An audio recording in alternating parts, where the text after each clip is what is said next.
3 আমি প্ৰশ্নবোৰ কৰি আছিলো ক্লাছত আজি তোমালোকক এটা প্ৰশ্ন মই কৰিছো কোৱেশ্চন নম্বৰ 9 ঠিক আছে প্ৰশ্ন নম্বৰ 9 প্ৰশ্নটোত আছে তলৰ সংখ্যাবোৰ বিস্তৃত ৰূপত লিখা ঠিক আছে বিস্তৃত ৰূপত লিখা বুলি ক'লে তোমালোকৰ কিতাপত প্ৰশ্নবোৰ বেলেগ আছে মই এটা উদাহৰণ দি তোমালোকক বুজাইছো ধৰি লোৱা এই সংখ্যাটো আমি বিস্তৃত ৰূপত লিখিব লাগে তেতিয়া আগতে তোমালোকে পাইছা এইখিনি একক দশক শতক হাজাৰ অযুত লাখ নিযুত কোটি এইকিটা তোমালোকে আগতে পাইছা এতিয়া এই সংখ্যাটোক আমি এই ঘৰ কিটাত বহুৱাব লাগে প্ৰথম সংখ্যা হৈছে ইয়াত 1 1 টো এককৰ ঘৰত বহিব ঠিক আছে তেনেকে 3 টো আহিব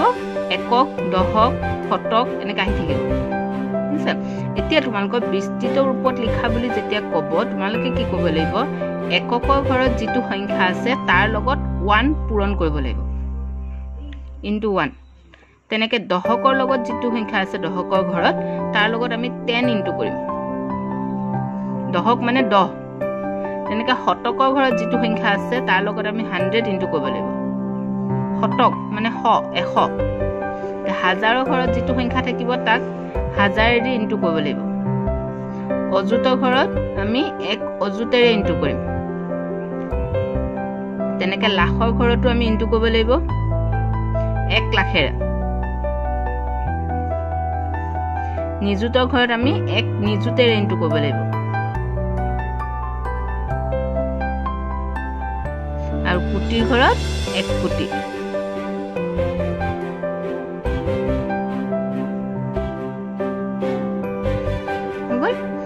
এই কথাখিনি তোমালোকে মনত ৰাখিব লাগিব কোনটো ঘৰত কোনটো সংখ্যাৰ লগত কিমান পূৰণ কৰিব লাগিব মই আকৌবা কৈছো এককৰ ঘৰত যিটো সংখ্যা থাকিব তাৰ লগত 1 পূৰণ কৰিম দশকৰ ঘৰত যিটো সংখ্যা থাকিব তাৰ লগত 10 পূৰণ কৰিম শতকৰ ঘৰত যিটো সংখ্যা থাকিব তাৰ লগত 100 হাজাৰৰ ঘৰত 1000 অযুতৰ ঘৰত 1 অযুত লাখৰ ঘৰত 1 লাখ নিযুতৰ ঘৰত 1 নিযুত আৰু কোটিৰ ঘৰত 1 কোটিৰে ইনটু কৰিব লাগিব এতিয়া এই সংখ্যাটোকে আমি কেনেকৈ লিখিম বিস্তৃত ৰূপত 4 5 7 6 2 5 3 1 এতিয়া এই সংখ্যাটো প্ৰথম আমি হিসাব কৰিম 4 সংখ্যাটো কাৰ ঘৰত আছে একক দশক শতক হাজাৰ অযুত লাখ নিযুত কোটি কোটিৰ ঘৰত আছে তে 4 ইনটু 1 কোটি 1 কোটিৰে ইনটু কৰিম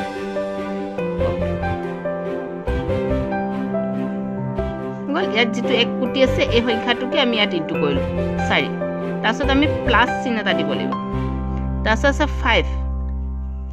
5 টো কাৰ ঘৰত আছে হিসাব কৰা একক দশক শতক হাজাৰ অযুত লাখ নিযুতৰ ঘৰত আছে তো আমি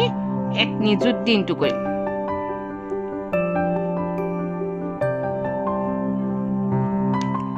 আকৌ প্লাস দিম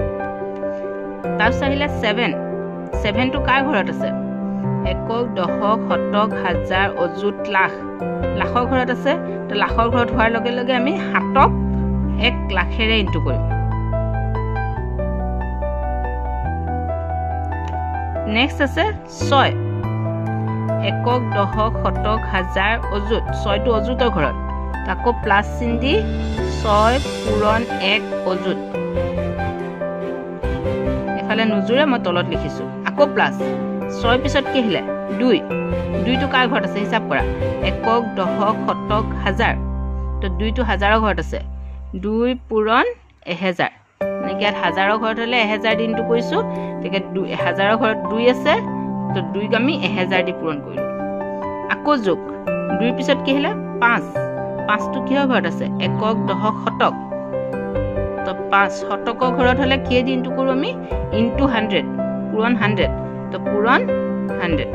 আকৌ প্লাস 5 পিছত কি আহিলে 3 টো কাৰ ঘৰত একক দশকৰ ঘৰত তো দশকৰ ঘৰত হলে কিহেৰে পূৰণ কৰো আমি 10ৰে পূৰণ কৰো 3 পূৰণ 10 আকৌ যোগ চিন লাষ্টত কি আছে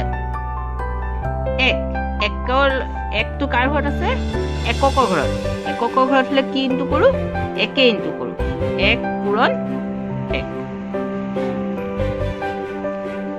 এতিয়া তোমালোকৰ কিতাপত থকা এটা প্ৰশ্ন মই তোমাক কৈ দিছো ধৰি লোৱা 9 নম্বৰৰ এ প্ৰশ্নটো ইয়াত আছে 3520 3520 এইটো প্ৰশ্ন আমি কেনেকৈ কৰিম 3520 এইটো বিস্তৃত ৰূপত লিখিব লাগে বিস্তৃত ৰূপত লিখিবলৈ হলে কেনেকৈ লিখিম আমি আগৰ নিচিনা হিচাপ কৰিম একক দশক শতক হাজাৰ তিনিটো হাজাৰৰ ঘৰত গতিকে তিনিটো হাজাৰৰ ঘৰত ইয়াত চোৱা হাজাৰত আমি কিমান পূৰণ কৰিছিলো 1000 পূৰণ কৰিছিলো ইয়াত লিখিম 3 পূৰণ 1000 যোগচিন 3 পিছত কি আহিলে 5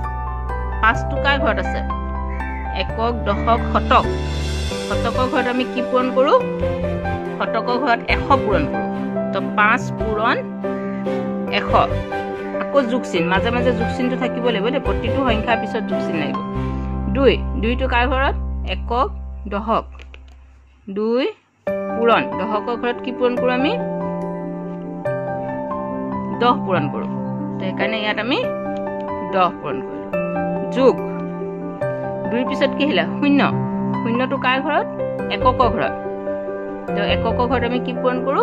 1 পূৰণ কৰো তো 0 লগত আমি 1 পূৰণ কৰিম তোমালকে খালি এইটো শিকি লব লাগিব একক এটো দশক শতক হাজাৰ এককৰ লগত 1 পূৰণ কৰো দশকৰ লগত 10 শতকৰ লগত 100 হাজাৰৰ লগত 1000 এনেকৈ পূৰণ কৰিলে এইটোৱে তোমালকৰ উত্তৰ হ'ব আছে এতিয়া তোমালক মই কেইটামান কৰি দিছো আৰু লগতে কেইটামান হোমৱৰ্কো দি দিছো কৰি দিয়া কিটা বহিত পাতি লবা আৰু হোমৱৰ্ক কিটা নিজে কৰি মোক দেখুৱাবা বহি কিখন ফটো মাৰি পঠিয়াই